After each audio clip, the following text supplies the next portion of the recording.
कि आप अगर देखेंगे तो हम लोग की जब सरकार यहाँ बनी थी, आई थी, तो उस समय जो स्कूल से बाहर छूट जाने वाले बच्चे थे, जी। उनकी संख्या थी लगभग 12.5% से अधिक थी, जो स्कूल जा ही नहीं पाते थे।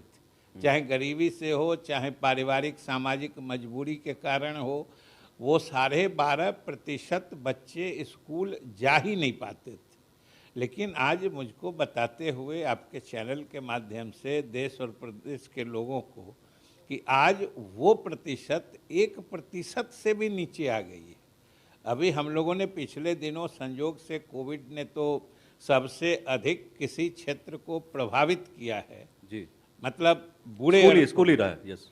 कुप्रभावित करना जो करते हाँ। हैं, तो वो शिक्षा का क्षेत्र ही है।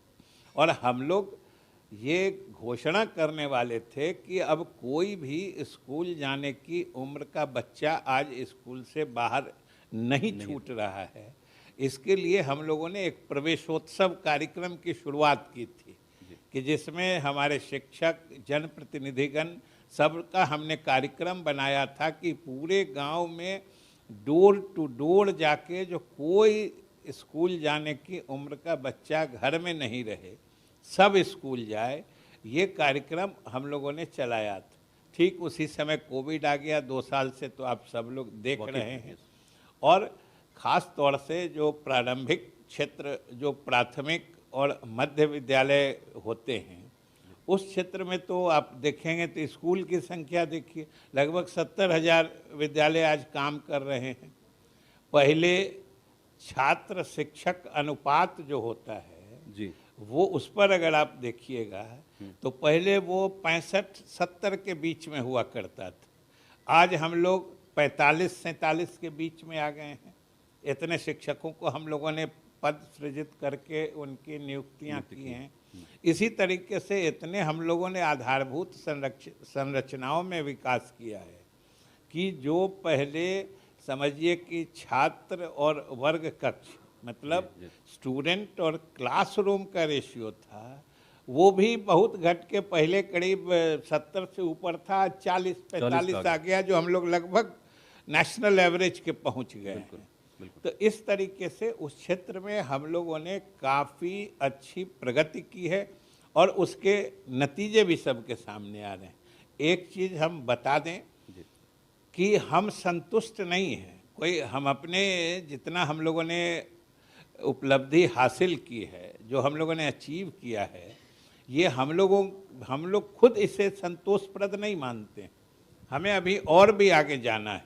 लोग इसी सिलसिले में बात करते हुए एक बड़ा जो हॉट टॉपिक रहता है बिहार में कि शिक्षकों की भर्ती समय पे नहीं हो पा रही है, उसमें डिले हो रहा है। तो बिहार के लोग ये जानना चाहेंगे और ख़ास करके जो शिक्षक वर्ग के लोग हैं, उनके लिए आप बताइए कि आपकी सरकार अभी क्या कर रही है? ये बड़ा प्रासंगिक मुद्दा आपने छेड़ा है। जी। हम लोग खुद सरकार की तरफ से समय समय पर जो शिक्षक के योग्य अभ्यर्थी हैं उनके लिए हुँ। और अभिभावकों के लिए भी बताते रहे हैं जी। कि चाहे प्रारंभिक शिक्षा यानी 1 to 8 की हो, हुँ। या फिर माध्यमिक या उच्च माध्यमिक 8 से लेके 11 तक की हो, 12 तक की हो, जी। हम लोग शिक्षकों की नियुक्ति का अभियान चला रहे हैं। जी। और अभी तक पिछले ही महीने हमने 42,000 शिक्षकों की नियुक्ति की है और अभी अगले फेज में जी। हम लोग लगभग 1.25 लाख शिक्षकों की नियुक्ति करने वाले हैं।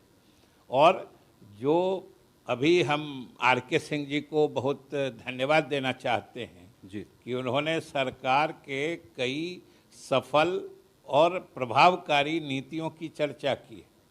उसमें हर पंचायत में एक +2 विद्यालय खोलने की सही बात है। उन्होंने बहुत ही सही ढंग से उसका जिक्र किया कि शायद देश में कहीं इतना बड़ा क्रांतिकारी कदम एक साथ नहीं उठाया गया होगा।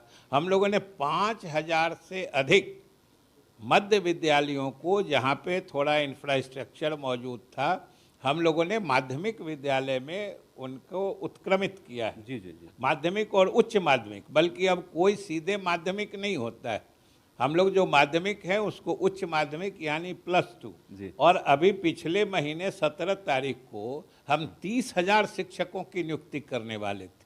पता नहीं, लेकिन कभी कभी हम लोगों न्यायिक हस्तक्षेप जो हो जाता है, जुडिशियल इंटरवेंशन जो होता है, उसके कारण हमारे हाथ बंध जाते हैं।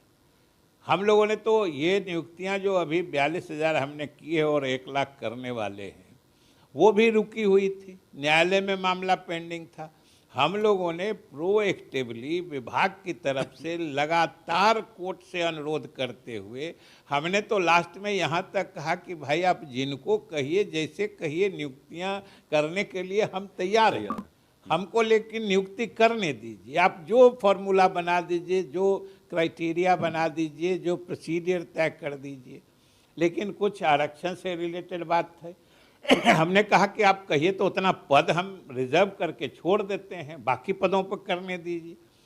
बहुत आरजू मिन्नत के बाद न्यायालय ने इजाज़त दी, तो अभी 42,000 किया है। सब लोगों की इच्छा रहती है विजय चौधरी जी कि बिहार बाकी स्टेट के मुकाबले, जो दूसरे प्रोग्रेसिव स्टेट हैं, उससे मुकाबला हम कैसे करें, उसके लिए क्या रोड मैप है सरकार के सामने?